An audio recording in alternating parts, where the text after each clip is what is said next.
Function జరుగుతూ ఉంటుంది. ఇకప్పుడు బాగి, అమర్ పిల్లలు వీళ్ళంతా కూడా స్టేజ్ మీదకి వస్తారు. అక్కడ బుజ్జమ్మ కనిపించకపోవడంతో బాగి మిగతా పిల్లలతో పిల్లలు బుజ్జమ్మ ఎక్కడ అని చెప్పి అడుగుతూ ఉంటే ఇకప్పుడు అంజు బుజ్జమ్మ హ్యాండ్ వాష్ చేసుకోవడానికి అటు వెళ్ళిందని చెప్పి అంటూ ఉంటుంది. ఇక దాంతో బాగి బుజ్జమ్మని వెతుకుతూ అటువైపుగా వెళ్తూ ఉంటే ఇక అప్పుడే మారు వేషంలో ఉన్న ప్రచండ బుజ్జమ్మను పూల మొక్కగా మార్చేస్తాడు కదా.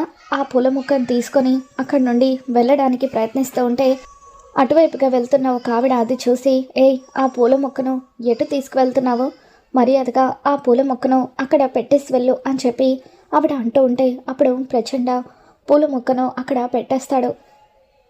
ఈ బాలికను ఈ రూపంలో తీసుకువెళ్ళడం కష్టం, పక్షిలాగా మార్చేసి తీసుకువెళ్తాను అని చెప్పి ఒక మంత్రాన్ని జపించి పూలకుండిగా ఉన్న బుజ్జమ్మను చిలుకలాగా మార్చేస్తాడు.